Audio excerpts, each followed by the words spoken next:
I went to the dentist like a couple days ago, and I realized that I like hearing the sound of the dental tools scraping my teeth. That sounds so gross.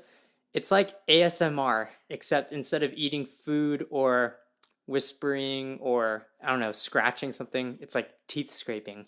Hannah hates that sound. She hates going to a dentist because of that. I like the scraping. I like hearing the vacuum suction. Even though it's all in your mouth, it's okay for you?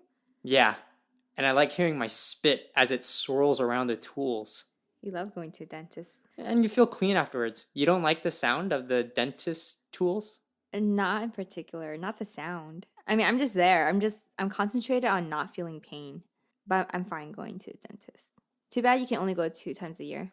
Our dentist knows that we adopted a baby boy.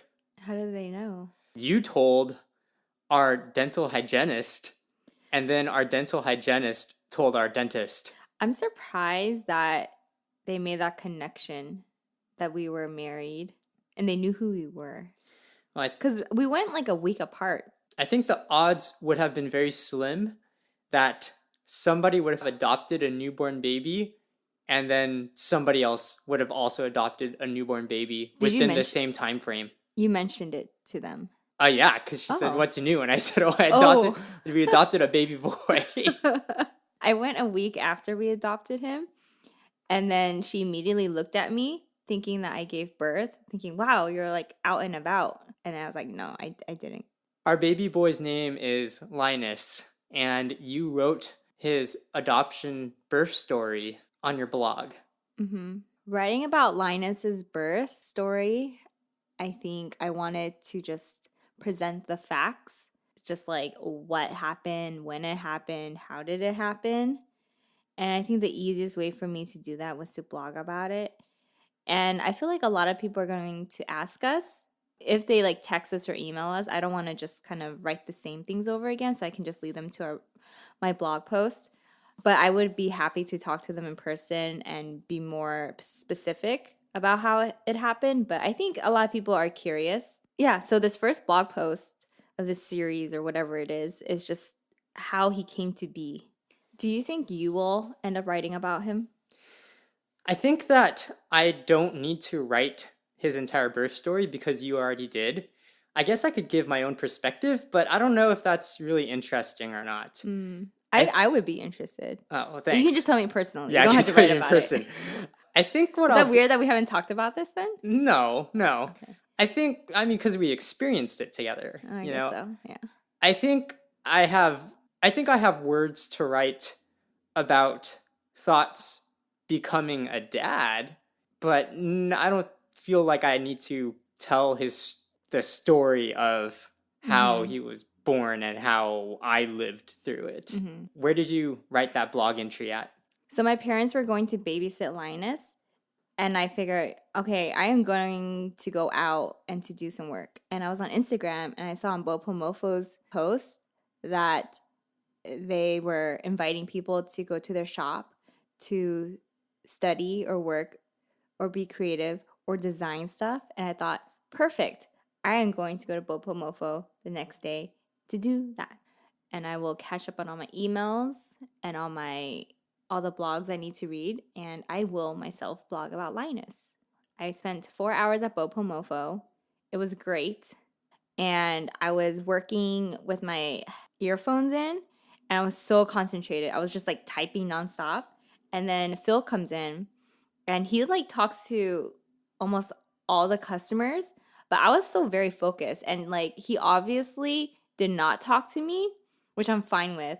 But then he put his backpack next to mine because I think he was gonna do some work, like after he talks to people. But then he moved his backpack. Maybe he just needed a place to put his backpack. Then he moved his backpack to a different seat and started sitting there. I think because it was more comfortable. Anyway, I think he knew I was very focused. Writing your adoption story. I mean, he didn't know it was. But I did Instagram that I was there, and they reposted it. That's it. They reposted it on their story? Yeah, it's not, they just, yeah. That's cool. Yeah. Did they give you the @foreign creatures tag? I think it's the reposting story where you click on it and you can go to my Instagram. Oh, that's nice. Yeah, so actually Amy Lee saw it through Bopomofo. Hi, Amy. And then Tiflu joined me, and then she knows Ewangus, and he gave her an orange Julius to try. Is that off the menu? It's a new drink that they're trying out. Okay, so I ended up going to Bopomofo with you maybe a couple weeks ago, and I overcame my fear. What was your fear? I just didn't want to be part of that whole scene. I mean, he has like fans there, and there's a lot of hype surrounding it. I didn't want to get let down. Were you let down? I was not. I felt comfortable. There wasn't like a crowd. I don't think it was slow. I think they had business. Yeah. It But was a weekday too when we went. it was a weekday, yeah. Yeah. But Philip was there, and it was cool. I want to go back again though. What? To Bopomofo with you. Oh, yeah, you said you want to try different drinks, right? Yeah, I had their jasmine milk tea with boba. It was pretty good. After you wrote your blog post at Bopomofo, you actually went to a Wong Fu screening. This would be did. your second Wong Fu screening. We actually talked about the first Wong Fu screening we went to in a previous podcast episode. Yeah, you took me there for a date. It's a good date. This one just happened to be a Wong Fu date. I don't know how that happened, but Tiflu invited me to see the Dating After College series at Atlantic Times Square. So I thought, okay, I'll go. And I asked if you wanted to go, I was taking care of Linus. but would you have gone? I was taking care of Linus. My parents could have taken care of Linus. Anyway, I decided to go. I enjoyed the series. Since Linus has been born, we were able to watch one movie together, and that was Avengers Endgame. Now, I don't want to reveal any spoilers just in case people haven't listened to it, Watched it? just in case people haven't watched it. I enjoyed the movie. You, however, didn't enjoy it as much as I did. Why is that? I didn't like how the story played out. I was very dismayed. I was very dissatisfied, unsatisfied. I think they tried to do some jokes here and there, but it was hard for me to laugh. I feel like this whole Marvel universe, I would be happy if it ended at Avengers Infinity War.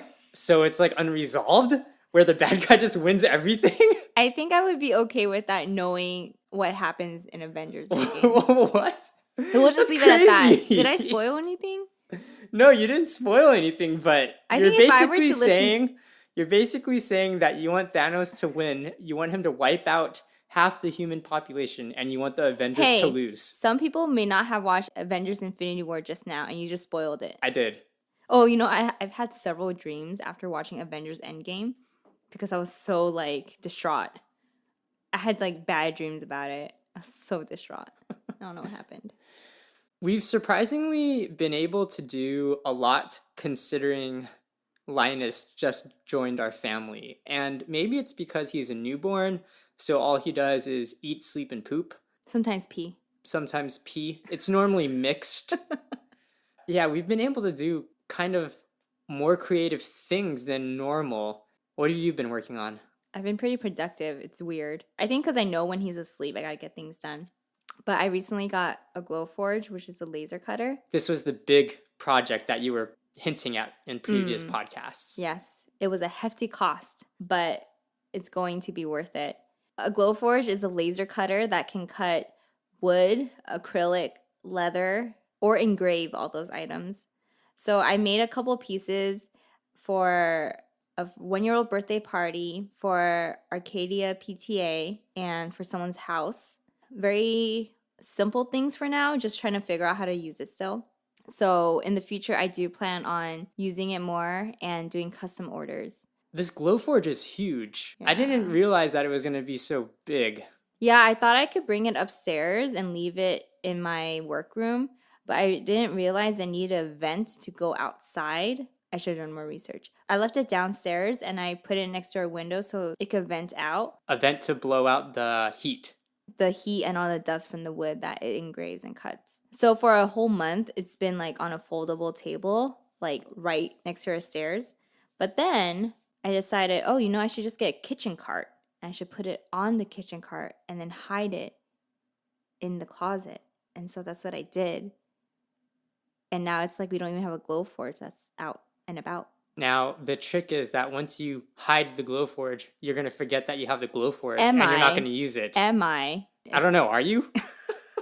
So if you guys need anything laser cut, any projects, let me know.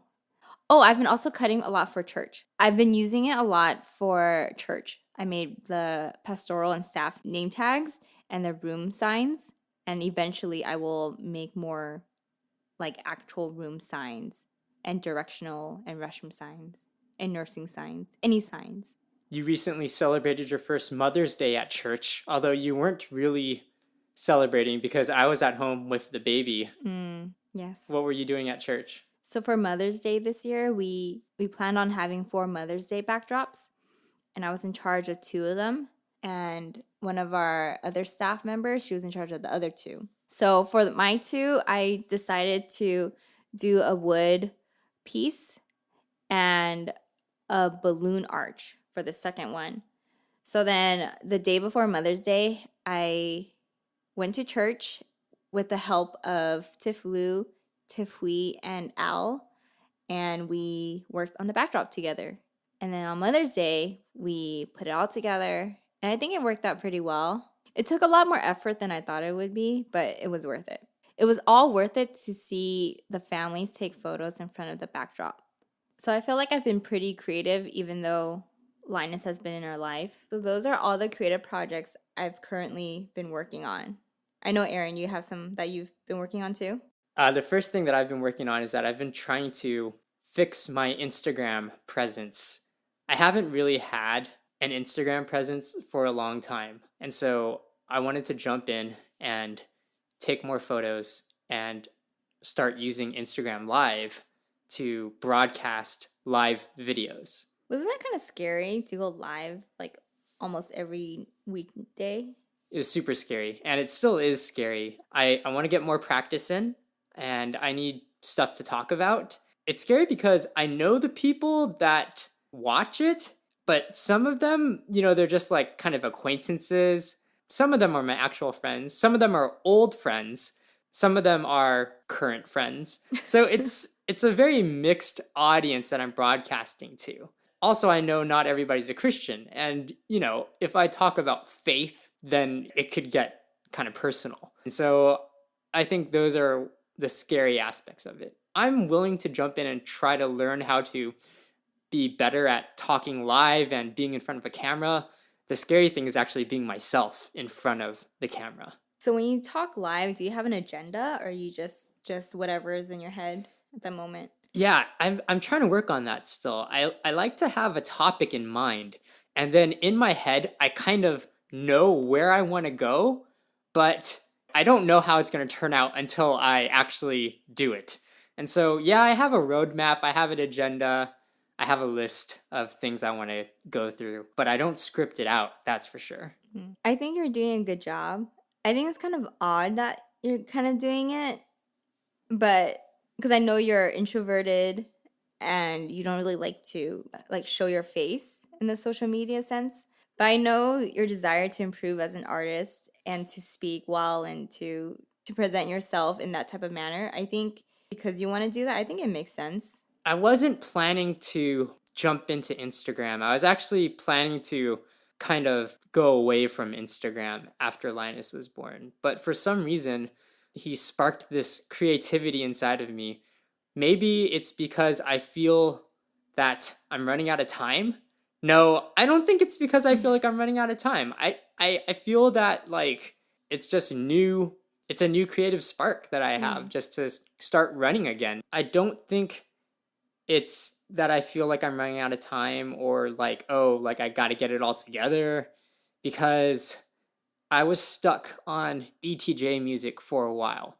I was trying to mix this last song, and I couldn't get it set in my mind about how I wanted it to feel and what direction I wanted my background vocals to go and what parts I wanted to come in and out of focus during the song. But after he was born, I found some time to sit down and it was really easy. Like I just started messing around with it and I had clarity in my mind about how I wanted this song to sound like. It's like I had vision all over again for music. And so I think it's just renewed focus and passion to jump into creative stuff and get stuff done now, maybe is what it is. So there's new ETJ? Yeah, me and Warren have a 3-song album, EP, Spotify playlist that we're going to release at the end of this month to celebrate Asian American and Pacific Islander Heritage Month. Oh, that's why you're doing it? Well, I think it's fitting that we release it now.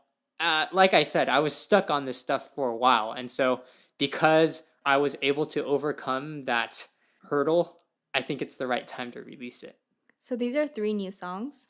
They are 3 songs that we have not recorded as this version of Earth to Jupiter before. The story is that Warren wrote these songs a long time ago, at least 10 years ago, maybe. And we recorded them as like an actual band with physical drums and guitar and bass guitar, no electronic vocals. And so this time around, I said, hey, Warren, I want to redo these songs in the current style that we have, this electronic style. And he was on board with it. And I feel like the songs fit perfectly into our current sound. And I think they're our best songs. So when is it released? It will come out on May 31st. Nice. Even though Linus is in our lives now, I'm glad that we're still able to do creative things. Yeah, and that reminds me, the last podcast, you said that it was difficult for us to collaborate on things. Do you still think that? Yeah.